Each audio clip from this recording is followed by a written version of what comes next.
Eu tenho muito a agradecer, como o pastor disse, o período que eu estou aqui, né, como tutelado do reverendo Eduardo, como tutelado dos irmãos, né, ele está se finalizando.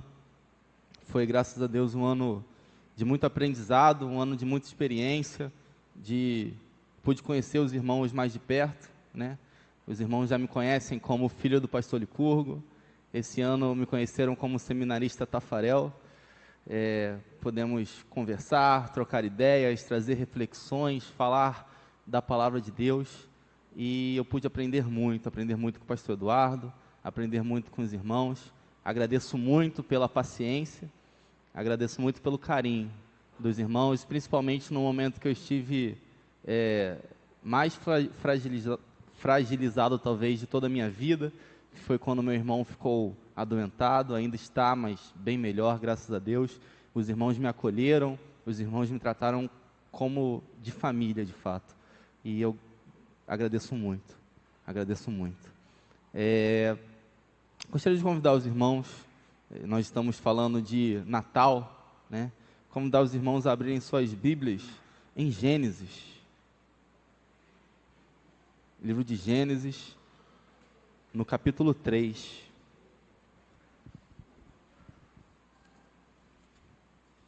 Gênesis, capítulo 3, versículo 15.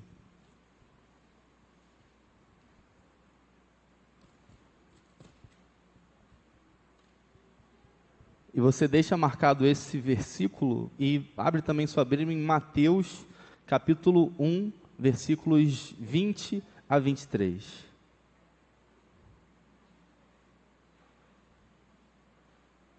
Conforme os irmãos forem encontrando o texto bíblico, se colocando em pé para que possamos ler todos juntos.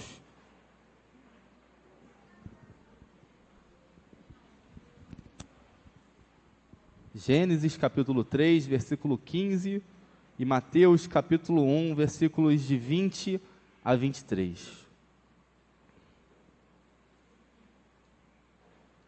São 4 anos já que estou nesse caminho. Passei por igrejas muito acolhedoras, passei pela Vila Tiradentes, passei por Coelho da Rocha, passei pela Praça da Bandeira e agora estou passando pela Central em Vilar. E eu posso dizer, nosso presbitério é um presbitério maravilhoso, porque todas as igrejas, em todas elas, eu senti como se eu tivesse crescido, senti como as pessoas me tratando como um amigo de fato, né? A gente tem um carinho por causa do meu pai, tem um carinho por conta da minha família, mas eu pude ver que esse carinho não é só por conta deles, mas é um carinho pessoal. Eu agradeço muitíssimo. O pastor falou que não é o último, né, a última vez que eu estou aqui, o pastor vai me pegar mais um pouco, mas já desde agora, quando os irmãos estiverem saindo ali pela porta no dia de hoje, me deem um abraço, me deem um beijo no rosto e vamos celebrar, porque é motivo de muita alegria eu estar aqui, e é motivo de muita alegria, com certeza o pastor vai me convidar para estar aqui outras vezes, né, pastor? E eu amo cada um dos irmãos. Gênesis capítulo 3, versículo 15.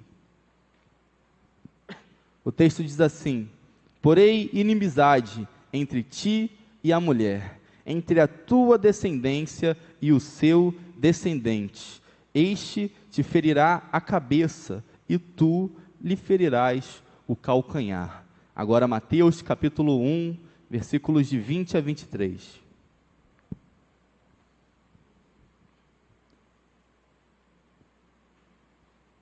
O texto do evangelista diz assim: enquanto ponderava nestas coisas, eis que lhe apareceu em sonho um anjo do Senhor, dizendo: José, filho de Davi, não temas receber Maria, tua mulher, porque o que nela foi gerado é do Espírito Santo. Ela dará à luz um filho, e lhe porás o nome de Jesus, porque ele salvará o seu povo dos pecados deles.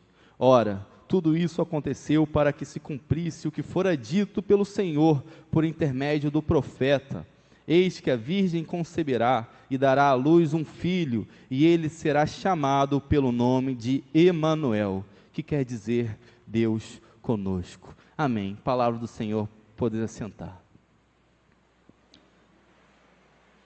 Todos os anos, quando chegamos na época do Natal, na época do final do ano, as nossas mentes, os nossos corações se relembram de tudo aquilo que já passou, e é comum que façamos promessas para o ano vigente, promessas para o ano que virá.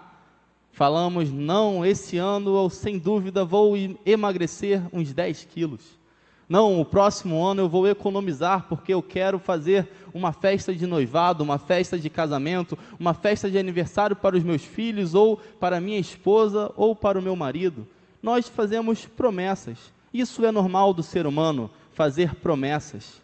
Fazemos promessas para nós mesmos, fazemos promessas para os nossos amigos, para os nossos familiares. Também é interessante que nesse período o amor e a bondade ficam muito mais escancarados. Nós vamos aos lugares e nós somos tratados com mais carinho, com mais amor pelas pessoas. Isso é muito bonito. Isso é muito bonito porque bondade e amor nos dias de hoje, na nossa sociedade, é algo que falta e muito. Esses dias estava em Botafogo, pegando um metrô, e tinha acabado de ir na maquininha do Rio Card, recarreguei, coloquei todo o meu dinheiro no Rio Card, e fui até aquela catraca, coloquei o meu cartão e apareceu ali, cancelado. Eu parei, eu olhei para o céu, falei, o que está acontecendo? Fui lá, fui na outra roleta, né? Catraca é uma coisa muito mais antiga. Fui na outra roleta, coloquei, apareceu lá, cancelado. Eu falei, que isso? Acabei de colocar R$20 e era tudo que eu tinha no cartão. O que está acontecendo? Muito gentilmente, eu fui até o guarda e falei com ele, seu guarda, eu coloquei o dinheiro no cartão, estou tentando passar, mas não estou conseguindo. Ele falou, encosta ali. Aí eu encostei, aí ele falou, está com saldo. Agora tenta passar. Aí eu tentei passar, ele, está cancelado. Aí eu fiquei parado, olhando para ele. Falei, que está cancelado, eu sei. Mas o que eu faço? O guarda olhou para mim, falou, o que você faz? Eu não sei, mas faça o que você quiser. Naquele momento eu fiquei em choque. Eu falei, e agora? Como que eu vou para minha casa? Todo o meu dinheiro estava ali naquele cartão e o cartão estava cancelado. E meu coração começou a bater forte. Eu comecei a pensar, e agora? Eu falei com o seu guarda, falei, moço, tudo que eu tenho está nesse cartão. Se ele está cancelado, não tem como eu ir para casa. Ele falou, você mora onde? Eu falei, Queimados. Ele falou, nossa. E no meio dessa conversa, veio um rapaz, e eu estava na frente de uma das roletas, ele encostou o Rio Card dele na roleta que eu estava, e eu falei, moço, você está indo para o lugar errado, essa roleta é aqui. Aí ele olhou para mim e falou, não, eu estou encostando para você passar, vai lá. Eu olhei para ele, sabe quando você fica sem ação? Porque depois eu fiquei pensando, caramba, eu podia ter agradecido mais a ele, mas eu fiquei tão sem ação que eu passei da roleta e falei, poxa, muito obrigado, e fiquei meio sem ação, sem saber, porque é difícil a gente ver isso. Bondade, quando de fato estamos em qualquer transporte, vemos alguém que não está sentado num lugar preferencial, se levantar para dar o lugar para um idoso, para uma grávida, para alguém que necessita, isso salta aos nossos olhos, nós ficamos felizes, quando vemos promessas sendo cumpridas, nós falamos, caramba, legal, interessante, porque é complicado que isso aconteça nos dias de hoje. Meus irmãos, quando nós olhamos para o texto que nós lemos nessa noite, nós vamos perceber duas coisas, que é isso que nós estamos falando. A bondade maior que já existiu no mundo, e a maior promessa sendo cumprida na história. O texto que nós lemos em Gênesis capítulo 3, versículo 15, é chamado de proto-evangelho, porque é o primeiro momento em que se faz uma promessa ao homem, de que um dia o Salvador viria. E é interessante porque, com certeza, você já leu o início do livro do Gênesis, e você sabe que no capítulo 3, a narrativa não é uma narrativa gloriosa, não é uma narrativa de uma festa, de algo muito bom que estava acontecendo, não. O capítulo 3 do livro do Gênesis narra a queda do homem, um momento de maior desespero, um momento de maior angústia. Nesse momento, que o homem desobedece a Deus, que o homem vai totalmente contra aquilo que Deus havia mandado. Esse é o momento que talvez a gente olhe e fala, não tem esperança, não tem nada. Deus, no meio desse discurso, em que ele falava com o homem, falava com a mulher, falava com a serpente, ele diz que um dia, nessa confusão toda, sairia da semente da mulher, aquele que pisaria na cabeça da serpente. É interessante quando nós pensamos nisso, porque as nossas vidas, de fato, elas são cercadas por certa angústia, por certa confusão de lá de fora. As pessoas hoje em dia matam por muito pouco, brigam por muito pouco, discutem, se separam por muito pouco. O amor, a promessa, a bondade, são coisas que, quando olhamos o mundo que vivemos, muitas vezes nos perdemos e não conseguimos conseguimos encontrar exemplos claros disso. Só que a palavra de Deus nos remonta a um cenário que isso é claro, que isso é óbvio e que isso acontece, que é o cenário do nosso Deus, que no momento de maior angústia e de maior frustração nossa, de maior desobediência, Ele nos ama e nos dá uma promessa. Por isso, meus irmãos, eu convido cada um de vocês a nessa noite estudarmos e refletirmos sobre essa promessa, a promessa perfeita. A promessa perfeita. Em relação a Gênesis, capítulo 3, no versículo 15, essa é uma promessa que nos traz a esperança. É interessante quando a gente vê Eva após a queda. A Bíblia narra que Eva, após a queda, ainda era uma mulher esperançosa. Quando Caim nasce, ela fala toda orgulhosa: esse vai se chamar Caim, porquanto do varão foi tomado, por conta da promessa. Ela fala toda feliz, porque ela espera, ela fala, de fato, a promessa que Deus fez para mim no momento de maior angústia da minha vida, ela vai se cumprir. E ela tem essa esperança. Só que continua acontecendo a sua vida, ela tem também Abel, e acontece o primeiro homicídio. Aquele seu coração que tinha a esperança da sua semente,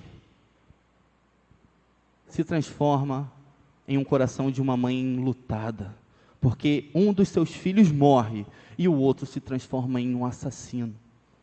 E aí você pensa, o coração dessa mulher com certeza se contrai, se abala, mas não. Essa mulher tem mais um filho, 7.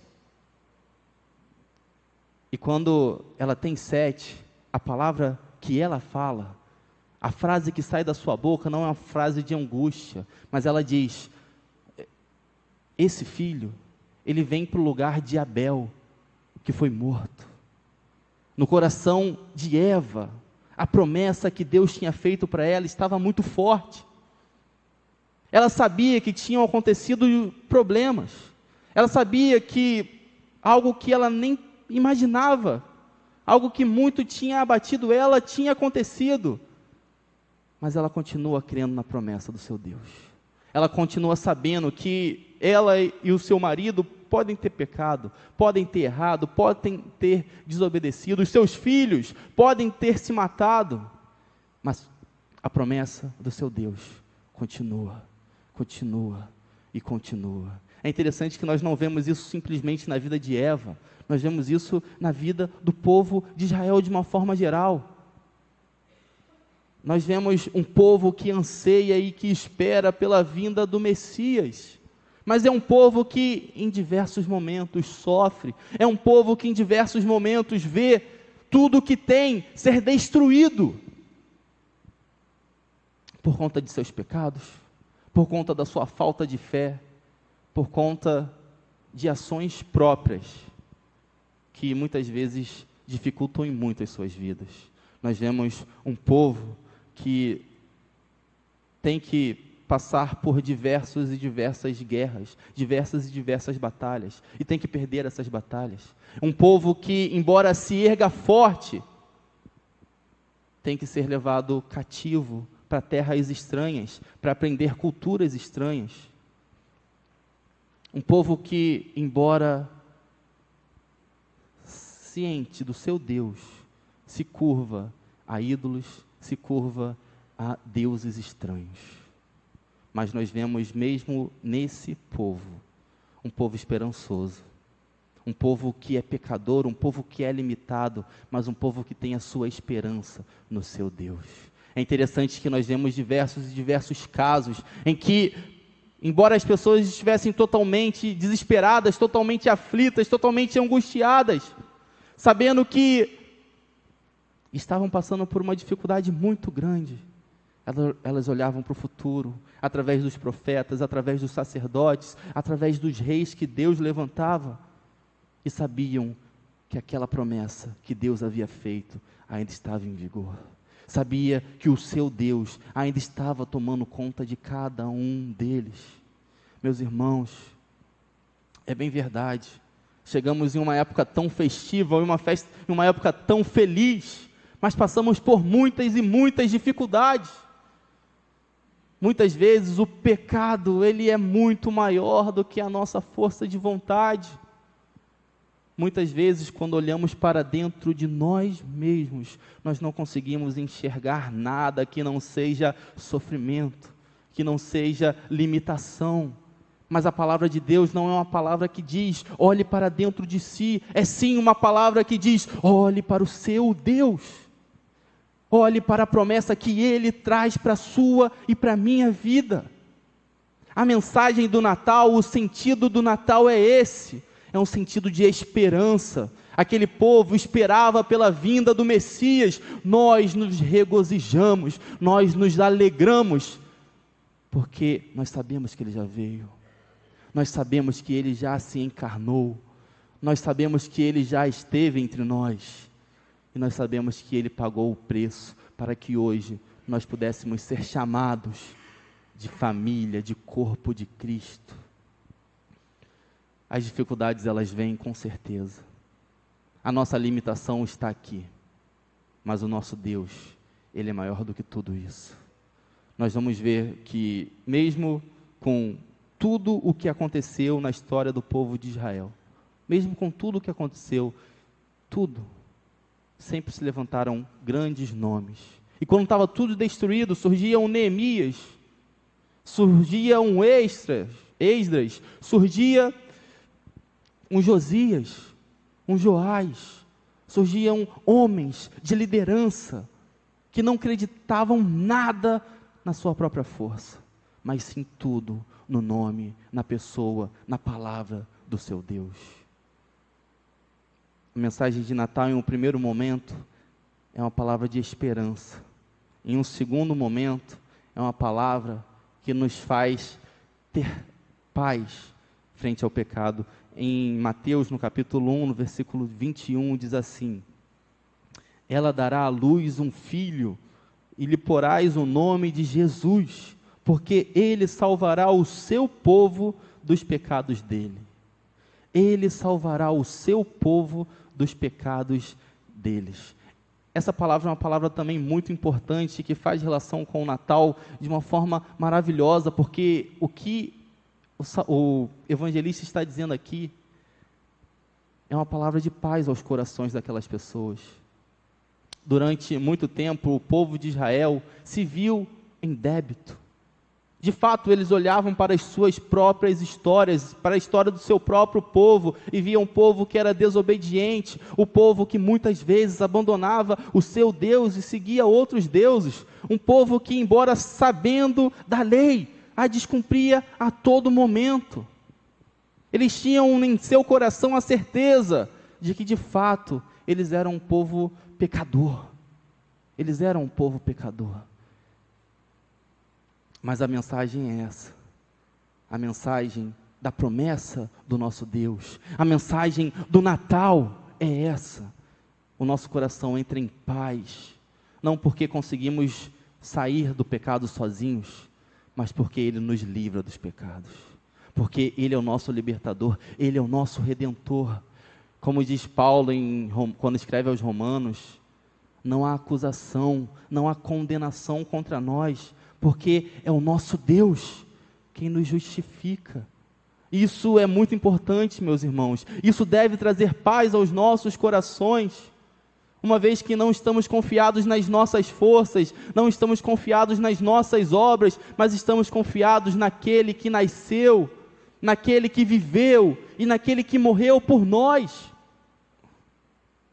A nossa vida é então uma vida de gratidão, uma vida de entrega a esse que tanto fez por nós. E isso é muito complicado. É muito complicado.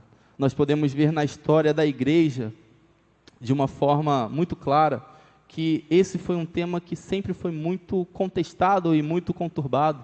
As pessoas, quando falam de Jesus, quando falam de quem era Jesus, quem foi Jesus, as pessoas muitas vezes levantam ideias que são totalmente contrárias a quem Jesus é de fato. Quando nós olhamos, por exemplo, nos primeiros séculos, se levanta um homem, Ário. Ele fala que Jesus, ele não era Deus, ele era simplesmente a primeira criatura de Deus. E ele não era simplesmente Ário, um pagão, não. Ele era um cristão, ele era alguém que confiava, alguém que depositava a sua fé no que o cristianismo dizia. Então, ele diz isso por falta de conhecimento. Aí vem Atanásio, um dos pais da igreja, e fala, olha, Jesus Cristo é o Filho de Deus, Jesus Cristo é Deus de Deus, Jesus Cristo é Senhor de Senhor, Jesus Cristo é aquele que a promessa lá atrás disse. Jesus Cristo é o Redentor, Jesus Cristo é a boa nova do Natal, a boa nova do Evangelho. É interessante que continua vindo essas falsas notícias, essas falsas ideias. É interessante, no século IV para o século V, surge um homem, esse homem é Pelágio, e ele diz que o homem por si só, ele é bom. O homem por si só, ele é bom. Ele é manchado pelo que ele vive, ou seja, eu posso muito bem me manter santo durante a minha vida. Eu posso chegar no final da minha vida e falar, olha, eu sou um cara santo, eu sou um cara legal, eu sou um cara que não preciso de nada, eu sou um cara 100%. Já contra ele se levanta Agostinho, também um pai da igreja, e Agostinho falava e dizia com todas as palavras, não, eu, ser humano, sou um pecador, sou um limitado. Até quando eu desejo o meu Deus, esse desejo se baseia em algo que é pecaminoso, porque o meu respirar, o meu viver, as palavras que saem da minha boca, todas elas são manchadas pelo pecado. O pecado original, aquele que aconteceu lá em Adão, ele mancha a minha existência. Quando nós olhamos para nós mesmos e falamos, não, eu posso ser alguém santo, não, eu posso ser alguém 100%, nós estamos abrindo mão do nosso Senhor Jesus Cristo. É interessante isso, porque quando Agostinho olha para dentro de si e fala que ele é pecaminoso, ele não quer simplesmente se humilhar. Quando nós hoje olhamos para dentro de nós e falamos que somos limitados, o objetivo não é causar uma depressão, uma tristeza dentro de nós, não. O objetivo de quando olhamos para dentro de nós e percebemos que somos limitados, é glorificar e adorar o nome do nosso Deus. É poder falar e saber que a promessa que foi feita em Gênesis capítulo 3, versículo 15, foi feita, porque eu não conseguia, porque o ser humano não conseguia, mas essa promessa foi cumprida, e hoje nós temos vida, hoje nós temos paz. A paz que Cristo dá, é uma paz que excede todo entendimento, porque é a paz que vem não por conta de um status, ou por conta de algo que eu tenha ou que você tenha. É a paz que Cristo dá por saber que hoje nós somos livres do pecado. Tudo isso aconteceu, e tudo isso acontece nas nossas vidas, porque um dia Cristo veio até nós. Nós cantamos hoje, o nome de Jesus cura, o nome de Jesus faz isso e aquilo. Meus irmãos, o nome de Jesus nos salva, o nome de Jesus nos abençoa. Nós somos limitados, sim,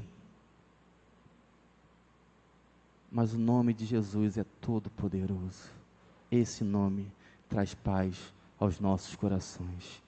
Terceiro lugar, em relação à sua presença, é uma presença que nos deixa felizes. E eu convido vocês a lerem capítulo 1 ainda de Mateus, o versículo 23. Aqui o evangelista vai falar e vai trazer um texto do profeta Isaías.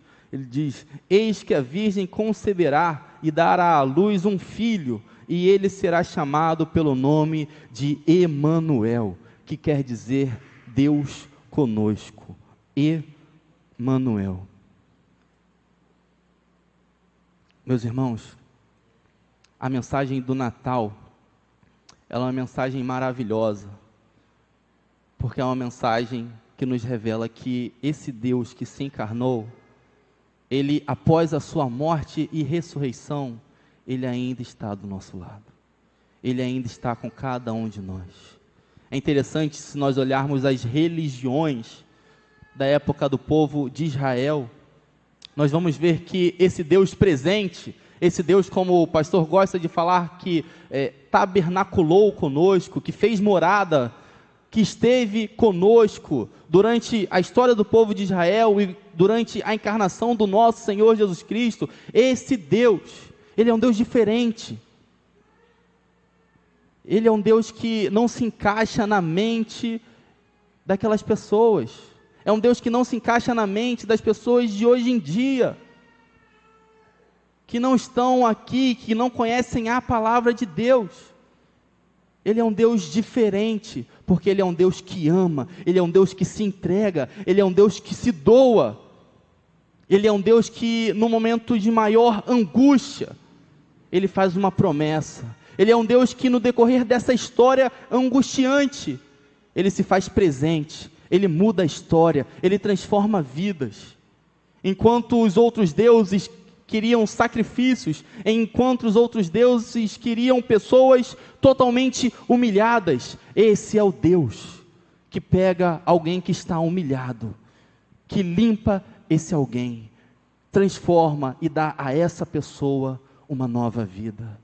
É um Deus que se faz presente, é um Deus Emanuel. Meus irmãos, no caminhar da nossa vida, no caminhar da nossa existência, no caminhar da nossa igreja, se queremos, de fato, nos regozijarmos com o Natal, nós temos que saber, nós temos que crer que Deus está do nosso lado. A mensagem dele e a promessa dele já se cumpriu, mas se cumpre todos os dias, porque Ele disse a cada um de nós: eis que estou convosco. Até quando? Até amanhã? Não, até a consumação dos séculos. Ele é o Deus que nos mantém, Ele é o Deus que nos ama. E aí, quando nós olhamos para a história, mais uma vez, tanto de Israel, como da igreja, como para as nossas próprias, o momento de maior aflição do povo, era o momento em que o povo virava as costas para esse Deus. Esse Deus é um Deus que se faz presente, mas o povo escolhe as suas próprias ideologias, as suas próprias respostas, o seu próprio cerimonialismo, e abandona esse Deus. Na história da igreja, mais uma vez, Deus se faz presente. A igreja, o corpo de Cristo, Deus se faz presente, e no decorrer dos anos, dos primeiros séculos, já no 6º século, no 5º século, a igreja estava corrompida, Por quê? Porque mesmo Deus se fazendo presente, foi uma igreja que quis viver as suas próprias ideologias, o seu próprio cerimonialismo, o seu próprio ritual. Meus irmãos, na nossa vida, de igual forma, Deus está presente ao nosso lado. Deus está presente nas nossas decisões. Deus está presente nas nossas orações. Deus está presente nos nossos corações. Nós não podemos virar as costas para esse Deus maravilhoso. Nós não podemos achar que o Natal é simplesmente uma festa, porque aí fora as pessoas comemoram de diversas formas. Mas nós sabemos, o Natal é o nascimento do nosso Senhor Jesus Cristo.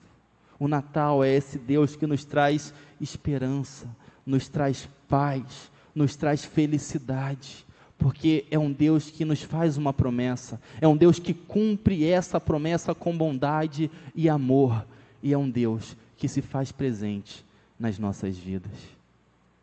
Que Deus nos abençoe, meus irmãos, que nesse Natal venhamos a ficar muito felizes, porque vamos saber, aquele Jesus Cristo que se encarnou, Ele está conosco nessa noite, Ele está conosco até a consumação dos séculos. Ele nos abençoa através da sua palavra, Ele nos abençoa através dos sacramentos, Ele nos faz pessoas santas, Ele nos faz seus filhos, seus servos, que vivem pela sua promessa, porque um dia,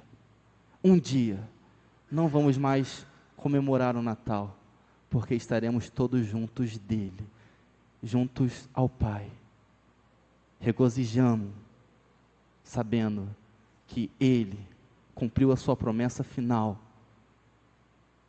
voltou, nos buscou, e o nosso coração se enche de alegria, porque estaremos 100% em sua presença. Que Deus nos abençoe. Feche seus olhos, vamos orar. Senhor, graças te damos porque o Senhor é maravilhoso. Graças te damos porque o Senhor nos dá uma esperança que vai além do nosso alcance. O Senhor traz uma paz ao nosso coração que excede todo o entendimento. E o Senhor traz uma felicidade para as nossas vidas, porque nunca estamos sozinhos, mas sempre estamos contigo, sempre estamos com o nosso Senhor Jesus Cristo. Senhor, graças te damos e rogamos a Ti que no momento de maior tristeza em nossas vidas, nos lembremos dessa palavra, uma palavra de felicidade, que lembremos que o Senhor cuida de nós, que o Senhor traz paz ao nosso coração e que em todos os momentos, sejam bons, sejam difíceis, sejam felizes, sejam tristes, o Senhor nunca, mas nunca, sai do nosso lado. Essa é a nossa oração, em nome de Jesus. Amém.